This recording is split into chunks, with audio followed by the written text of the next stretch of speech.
வணக்கம் நண்பர்களே, நான் உங்கள் ஆஸ்ட்ரோலான்ஸ். இன்றைய இந்த வீடியோவில் 2026ஆம் ஆண்டு குருவின் நட்சத்திரங்களான புனர்பூசம், விசாகம், பூரட்டாதி இந்த 3 நட்சத்திரக்காரர்களுக்கு எப்படிப்பட்ட பலன்களை வழங்கப் போகிறது என்பதை முழுமையாகவும் தெளிவாகவும் பார்க்கப் போகிறோம்.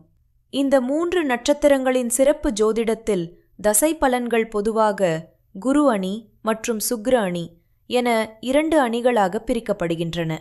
குருவின் நட்சத்திரங்களான புனர்பூசம், விசாகம், பூரட்டாதி நட்சத்திரங்களில் பிறந்து குரு தசை நடந்து கொண்டிருக்கும்போது அவர்கள் சுக்கிர அணியின் லக்னங்களான ரிஷபம், மிதுனம், கன்னி, துலாம், மகரம், கும்பம் இந்த லக்னங்களில் பிறந்திருந்தால் குரு தசை முடிந்தவுடன் அடுத்த லக்ன யோக தசைகளான சனி தசை, புதன் தசை, கேது தசை, சுக்கிர தசை நடந்து சுமார் 70 வயது முதல் 90 வயது வரை யோகமான வளமான வாழ்க்கை அமையக்கூடிய அற்புதமான அமைப்பு இவர்களுக்கு உண்டு.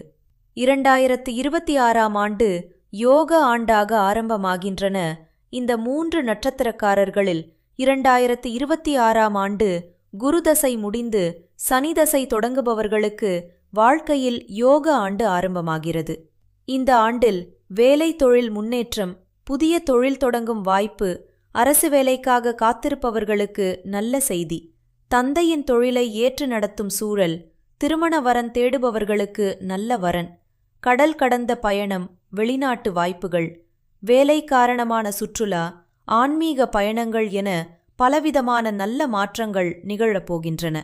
முடிவாக 2026ஆம் ஆண்டு புனர்பூசம், விசாகம், பூரட்டாதி இந்த 3 நட்சத்திரக்காரர்களுக்கு 100% நல்லதே நடக்கும். மேலும் துல்லியமாக தெரிந்து கொள்ள உங்கள் சுய ஜாதகத்தை முழுமையாக ஆய்வு செய்வது அவசியம். இந்த வீடியோ உங்களுக்கு பயனுள்ளதாக இருந்தால் லைக் செய்யுங்கள், ஷேர் செய்யுங்கள், சேனலை சப்ஸ்கிரைப் செய்ய மறக்காதீர்கள்.